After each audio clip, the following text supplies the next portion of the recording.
What's up everybody, this is Master EN Gamer. Now that we've had some time to let the news and reveal of Overwatch 2 sink in, I wanted to do a video where I delve into this upcoming sequel and discuss why exactly Blizzard is making this kind of move. While Overwatch 2 is absolutely something to be excited about, there's also some downsides to them handling the future of Overwatch in this rather bizarre manner. And there's actually quite a bit of risk involved with the path they seem to be taking. So without further ado, let's dig into what Overwatch 2 really is, and more importantly, what it means for us as the player base. First off, given how much confusion there still is in the community when it comes to Overwatch 2, I want to start by laying out as simple and straightforward of an explanation of it as I can. Overwatch 2 is an upcoming graphical and content update for Overwatch 1, which runs on a new, heavily improved version of the current Overwatch game engine. The Overwatch 2 update will be 100% free and automatic for everyone who already owns an Overwatch account, and all maps, heroes, skins, game modes, and progression from Overwatch 1 will be retained after the update. Once this update happens, Overwatch 2 will be the only version of Overwatch. As an existing player, this update will be objectively positive. Players will get access to loads of new free PvP content while losing nothing from the original version of the game. In addition to this free update, there will be a brand new PvE side of the game consisting of multiple new game modes. These PvE modes will almost certainly cost money to gain access to. However, the exact details of how Blizzard plans to monetize these modes is currently unknown. Buying the PvE modes will be purely optional for Overwatch players and is not required to gain access to any of the new PvP content, with the possible exception of certain cosmetic items. The hero talents and items which are present in the PvE game modes is exclusive to PvE and will not influence how heroes play in PvP.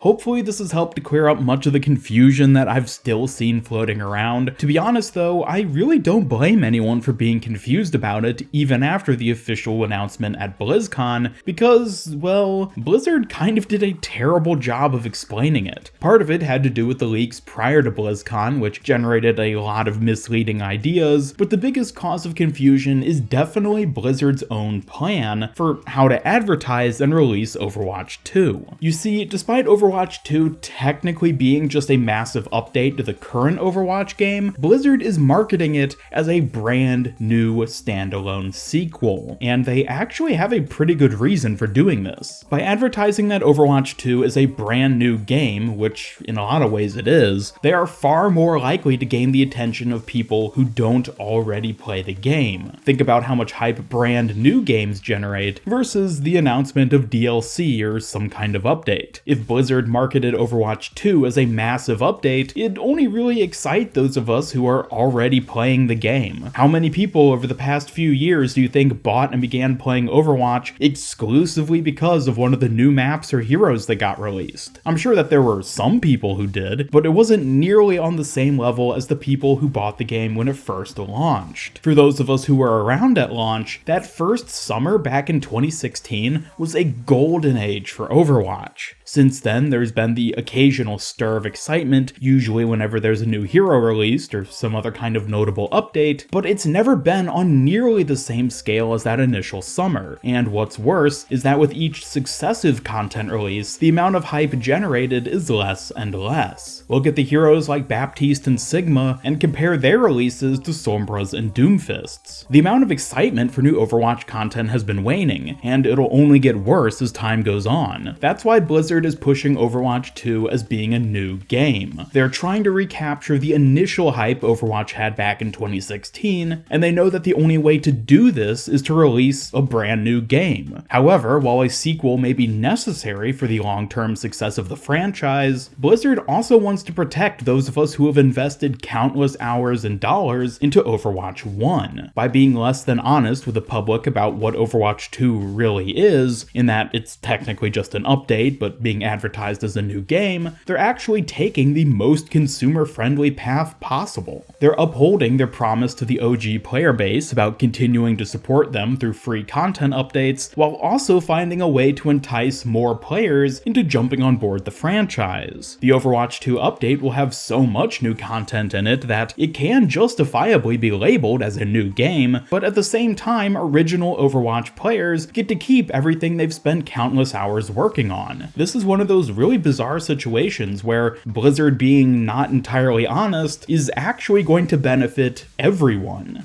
However, this path does come with some severe risks, which, if handled poorly, could easily cause the whole thing to end up backfiring. The first of these risks is public misunderstanding. As I said, Blizzard did a horrible job of explaining what Overwatch 2 actually was at BlizzCon, and while that may have been intentional in order to sell it as a consumer-friendly sequel, it's clearly garnered a lot of hatred. Perhaps the most blatant evidence of this comes from the Overwatch 2 trailer on YouTube, which not only has a notably high number of dislikes, but also is littered with comments that are less than positive towards the idea of Overwatch getting a sequel. But again, it's hard to really blame them. Blizzard primarily focused on the idea of Overwatch 2 being a sequel, which, as I said, is necessary for their plan to work, but they didn't focus enough on the consumer-friendly side of the plan. Many people think that Overwatch 2 means everyone is going to have to spend $60 on an only slightly improved version of what they already have, and that all their skins and progress from Overwatch 1 will be lost. As I explained, this couldn't be further from the truth, but I myself only know this because it's literally my job to pay attention to every little thing Blizzard says. Most people will only watch the YouTube trailer and leave it at that. For them, nothing has even hinted that Overwatch 2 will be largely free for existing players, or that progress will transfer. And I think this in particular is where Blizzard took a misstep. I understand the idea of presenting Overwatch 2 first and foremost as a new game, but now they need to hammer in the consumer-friendly side of it. Hopefully this will be the prime focus of theirs going forward over the months and possibly years between now and the sequel's release. If they don't do a good enough job of explaining the important details of Overwatch 2, a lot of people are just going to end up seeing it as a shameless cash grab. And this could very well turn away a number of potential Overwatch 2 players, including many who are still playing Overwatch 1. If people think that their progress and everything will become obsolete in a matter of months, on top of needing to buy a brand new game in order to continue playing, then they might just quit now and never bother paying attention later when Blizzard does end up clarifying things about the game. That's why I think it's so important for players to understand what Overwatch 2 actually is. Even if it's a ways off, there's no reason not to be excited for it, and when it releases, it will be an objectively great update for everyone.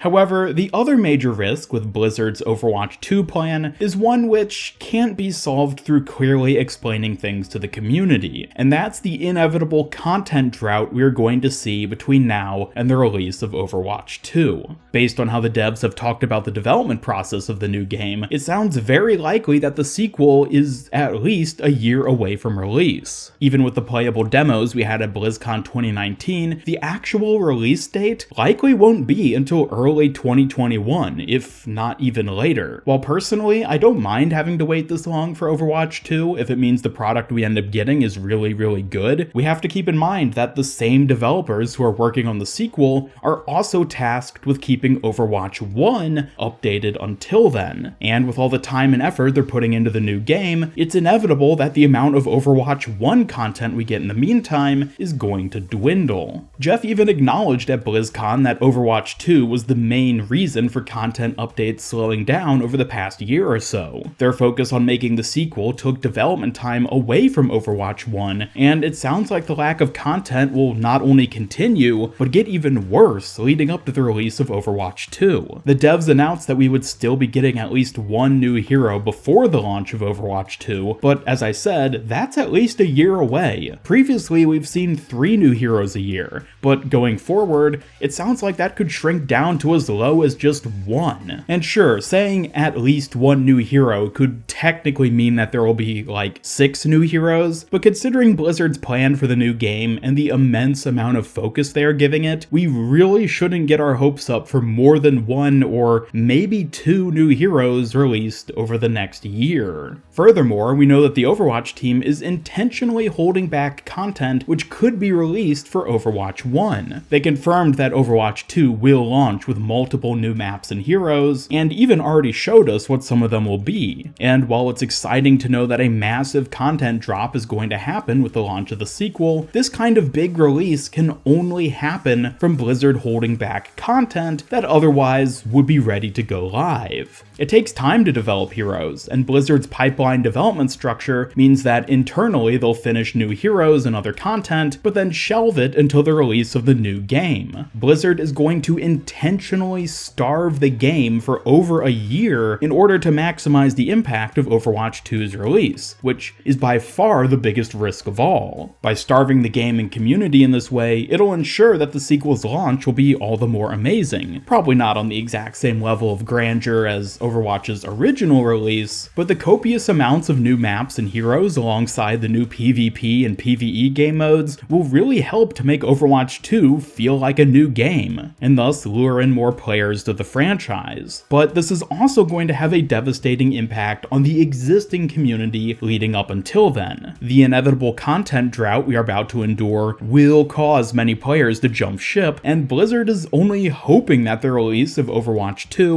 will be big enough to bring them back along with many other brand new players. But this is a huge gamble. If Blizzard doesn't execute the sequel's release just right, then the content drought and general misunderstandings could easily lead to the franchise as a whole losing more players than it gains. If ever there was something that might actually kill Overwatch, this could be it. However, I'll try to lighten the mood a little bit by saying that despite the massive risks involved with the strategy Blizzard is employing, I think it's going to work. In general, people really love the Overwatch franchise, and seeing a sequel release in a year or two from now will definitely get people excited. I have no doubt that once Overwatch 2 finally releases, it'll definitively be the best version of Overwatch which has ever existed. It's just unfortunate that we as the community are going to have it rough leading up until then. If we can just make it through the content drought, there will be a light at the end of the tunnel. And in the meantime, I strongly encourage each and every one of you to get the word out about what Overwatch 2 really is. It's an amazingly consumer-friendly sequel that Blizzard has clearly gone very far out of their way in order to pull off, so make sure your friends and teammates know that they aren't going to have to pay to keep playing once it releases, and that all their hard-earned progression and cosmetics will still be around for many years to come. It's just that we're gonna have to wait a little bit until we get to really enjoy it. Anyways, thank you all for watching, and be sure to let me know your thoughts on Overwatch 2 and Blizzard's plan for it. Do you think it'll be worth the content drought just for the sequel to have more stuff when it releases? Let me know in the comments down below. As always, be sure to leave a like if you enjoyed this video, and share it with a friend if you really liked it. Subscribe, follow me on Twitter, and hit up the bell to never miss any of my future Overwatch content. This is Master Ian Gamer signing off, and until next time, have a great day.